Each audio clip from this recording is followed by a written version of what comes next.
It was a humid summer afternoon at a remote combat training facility in the heart of Nevada, where soldiers in camouflage hustled through grueling drills under the watchful eyes of seasoned instructors.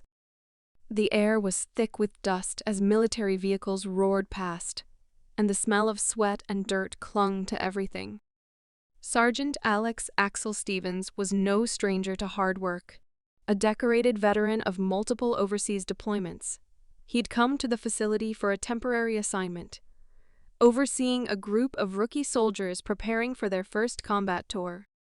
He was known for his sharp skills, stoic demeanor, and no-nonsense approach to leadership.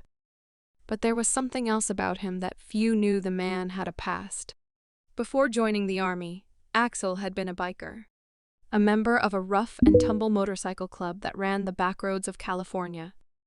His days on the road had been filled with adrenaline, the roar of engines, and a deep brotherhood forged through shared battles. His former club brothers, however, weren't the kind of men you wanted to cross. It was late one afternoon when a group of local bikers, the Black Serpents, rode into the facility parking lot, their leather jackets and tattoos clearly visible. They weren't there for any particular reason, just passing through and looking for trouble. It didn't take long before they noticed the soldiers training on the nearby range, the sight of them sparking curiosity and disdain. "Look at these jokers," one of the bikers muttered, a sneer creeping across his face. A bunch of wannabe heroes pretending to be tough. The gang members revved their engines, the sound vibrating through the facility, and began circling around the soldiers' training area. They were showing off, challenging the men and women in uniform with their loud bikes and brash attitude. Some of the soldiers exchanged uneasy glances, but they knew better than to get distracted. That's when one biker, a burly man named Max, leaned against his bike, glaring at Axel, who was watching from the training area's edge. "Hey, Sergeant," Max shouted, a mocking grin on his face. "What do you say we race, huh? I'll show you how a real man rides." Axel's eyes narrowed as the group of bikers laughed. The last thing he needed was to get dragged into some childish showdown, but his old biker instincts kicked in. He knew exactly what these men were after: respect. And it wasn't something they were going to earn by picking on soldiers who had been trained for real combat. "Max, you really want to race me?" Axel said, his voice calm but steady, like a predator that had already sized up his prey. "You think you've got what it takes to outdo someone who's been on the road longer than you've been riding?" The bikers laughed, exchanging bets and taunts. Max, visibly irritated by Axel's cool demeanor, revved his engine louder, but Axel didn't flinch. Instead, he walked over to one of the army Humvees parked nearby and gave it a sharp nod. A few soldiers gathered, sensing that something more than a race was about to unfold. "Are you sure you want to do this?" one of them asked. Axel looked up, then back at the bikers. "It's not about whether I want to. It's about whether they want to keep pushing me." Max gave him a dismissive look, sure that he could intimidate the soldier. "Let's do it then. Just a race, right?" Without warning, Axel jumped into the driver's seat of the Humvee. His hands gripped the wheel like a second nature, and the soldiers watching could see the gleam of a man who had driven everything from motorcycles to military vehicles on dangerous roads in foreign lands.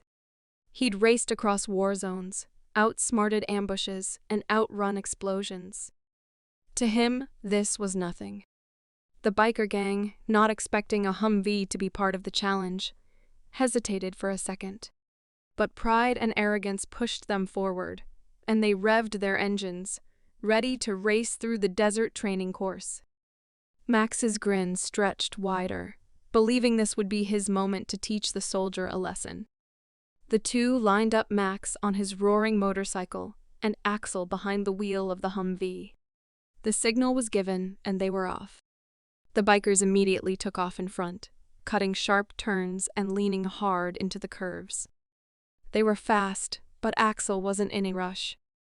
He let them lead, knowing the terrain better than any biker. As the first stretch of desert opened up, Axel punched the throttle on the Humvee, sending it surging forward. The bikers glanced back, surprise flashing across their faces as the military vehicle tore up the sand, its massive tires gripping the earth with ease. They pushed harder, but the Humvee was relentless, its suspension handling the rugged terrain with military precision.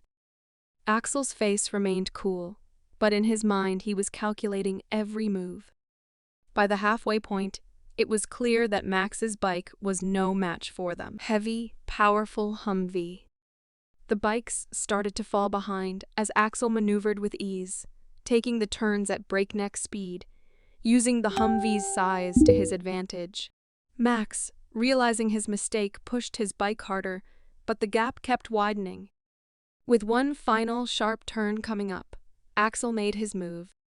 He hit the throttle hard, sending the Humvee into a controlled drift, cutting across the path of the bikers. Max tried to swerve to avoid a collision, but it was too late. The sound of his tires screeching against the dirt echoed as the biker skidded, narrowly missing the Humvee.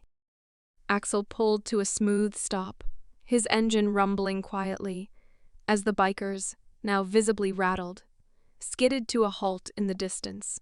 Max climbed off his bike, frustration written all over his face. "What the hell, man? You cheated." Axel stepped out of the Humvee slowly, his boots crunching on the gravel. He didn't need to say anything. The way he stood tall, looking down at the bikers, made the message clear. "You picked the wrong fight," he said simply. "We do things differently here." The bikers, their bravado now gone, looked at each other. They had messed with the wrong soldier. And for a moment, the desert wind carried away their arrogance. Axel turned to walk back to his soldiers, who were quietly watching, impressed. His former brothers on the road would have been proud.